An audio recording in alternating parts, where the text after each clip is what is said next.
আসসালামু আলাইকুম বন্ধুরা, ঢাকা বিশ্ববিদ্যালয়ের অধীনে 7 কলেজের একটি গুরুত্বপূর্ণ আপডেট ভিডিওতে তোমাদের সবাইকে স্বাগত জানাচ্ছি। বন্ধুরা, 7 কলেজের চয়েসের কার্যক্রম চলছে। আগামী 23 জুন পর্যন্ত তোমরা এই চয়েসের কার্যক্রমটি সম্পন্ন করতে পারবে। যে কোনো সময়, অর্থাৎ দিনের যে কোনো সময় তোমরা এই চয়েস লিস্টটি পূরণ করতে পারবে, চয়েসের কার্যক্রম পূরণ করতে পারবে, অর্থাৎ চয়েস লিস্টটা সাজাতে পারবে। এতে কোনো সমস্যা নেই। এই নিয়ে অলরেডি আমি ভিডিও দিয়েছি, কিভাবে চয়েস লিস্টটি সাজাতে হয়, কখন কি করতে হবে, কি কি বিষয় তোমাকে মাথায় রাখতে হবে, সব কিছু নিয়ে তথ্য রয়েছে আমার চ্যানেলে। চাইলে তোমরা দেখে নিতে পারো ভিডিওগুলো, তাহলে আরও বিস্তারিত জানতে পারবে। যারা এখনও পর্যন্ত চয়েস দাওনি তাদের চয়েস দিয়ে রাখার অনুরোধ করছি। যারা ন্যূনতম পাস করেছো তারা অবশ্যই চয়েস লিস্টটি পূরণ করবে। যেহেতু এটা ফ্রি, কোনো টাকা পয়সা লাগছে না, অবশ্যই চয়েসটা দিয়ে রাখো।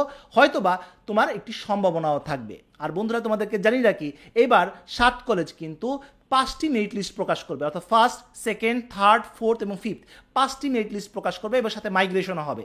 তাই যারা খুব অল্প স্কোর পেয়েছো তাদেরও কিন্তু সুযোগ আসবে।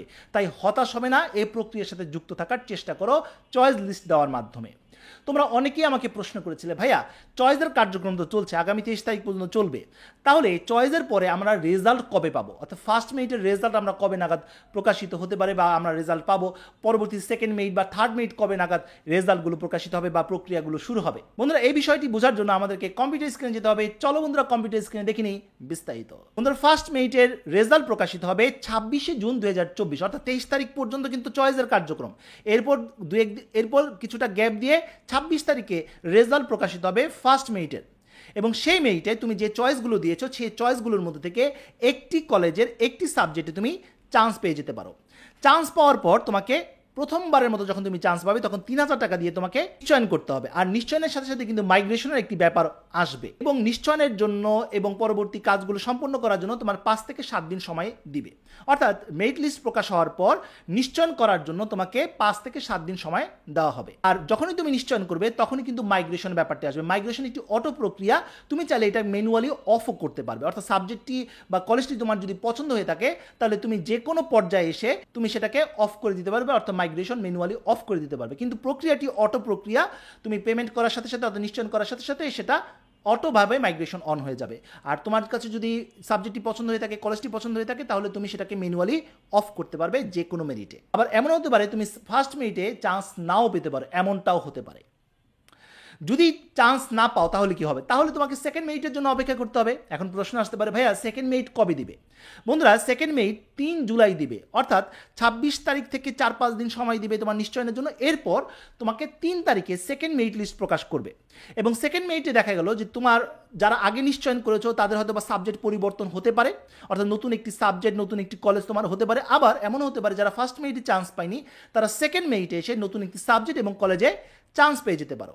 যদি নতুনভাবে তুমি একটি সাবজেক্ট পাও, অর্থাৎ ফার্স্ট মেরিটে চান্স পাওনি কিন্তু সেকেন্ড মেরিটে তুমি চান্স পেয়ে গেছো, প্রথমবারের জন্য তোমাকে 3000 টাকা দিয়ে নিশ্চয়ন করতে হবে এবং এর জন্য তোমাকে 5 থেকে 7 দিন সময় দেওয়া হবে। আর যারা ইতিমধ্যে নিশ্চয়ন করেছো তারা, আর সাবজেক্ট যদি পরিবর্তন হয় সেটা তুমি চাইলে অপেক্ষা করতে পারো পরবর্তী মেরিটের জন্য, অথবা চাইলে তুমি সেখানে মাইগ্রেশন অফ করে দিতে পারো। আর আবারও বলছি, নিশ্চয়ন করার সাথে সাথে মাইগ্রেশনের ব্যাপারটি আসবে। আবার এমনও হতে পারে তুমি সেকেন্ড মেরিটেও চান্স পাওনি, এমনটাও হতে পারে। আর যদি সেকেন্ড মেরিটেও চান্স পাওনি, অর্থাৎ ফার্স্ট মেরিটেও চান্স পাওনি, সেকেন্ড মেরিটেও চান্স পাওনি, তাহলে কি করতে হবে? তাহলে তুমি থার্ড মেরিটের জন্য অপেক্ষা করবে।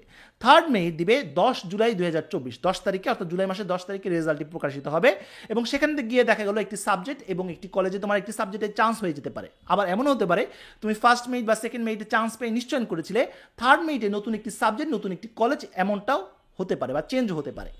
নতুনভাবে যদি সাবজেক্ট পাও সেক্ষেত্রে তোমাকে 3000 টাকা দিতে হবে, অর্থাৎ ফার্স্ট মেরিট সেকেন্ড মেরিটে চান্স পাওনি, সেক্ষেত্রে থার্ড মেরিটে এসে 3000 টাকা দিয়ে তোমাকে নিশ্চয়ন করতে হবে। আর এর জন্য তোমাকে 5 থেকে 7 দিন সময় দেওয়া হবে।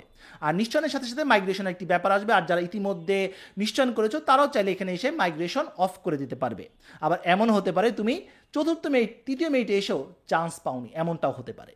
আর যদি তৃতীয় মেরিটেও চান্স না পাও তোমাকে অপেক্ষা করতে হবে চতুর্থ মেরিটের জন্য। চতুর্থ মেরিট আগামী 17 জুলাই 2024 তারিখে দিবে এবং সেখানে গিয়ে হয়তো বা একটি সাবজেক্টে তোমার আসতেও পারে। যদি সাবজেক্ট চান্স পেয়ে যাও প্রথমবারের মতো, অর্থাৎ প্রথম 3 মেরিটে চান্স পাওনি, চতুর্থ মেরিটে এসে চান্স পেয়ে গেছো, সেক্ষেত্রে 3000 টাকা দিয়ে নিশ্চয়ন করতে হবে এবং এর জন্য তোমাকে 5 থেকে 7 দিন সময় দিবে। আর টাকা দেওয়ার সাথে সাথে মাইগ্রেশনের ব্যাপারটি আসবে। আর যারা ইতিমধ্যে নিশ্চয়ন করেছো তারাও চাইলে মাইগ্রেশন এখানে অফ করে দিতে পারবে। আবার এমনও হতে পারে তুমি চতুর্থ মেরিটে এসেও চান্স পাওনি, এমনটাও হতে পারে। যদি চান্স না পাও তাহলে কি করতে হবে? ফাইনাল মেরিটের জন্য অপেক্ষা করতে হবে, অর্থাৎ পঞ্চম মেরিট দিবে বা চূড়ান্ত মেরিট দিবে 24 জুলাই 2024। এই তারিখে দিবে এবং সেবার যদি তুমি একটি সাবজেক্টে চান্স পেয়ে যাও বা একটি কলেজে তোমার হয়ে যায় তাহলে তো হয়েই গেল।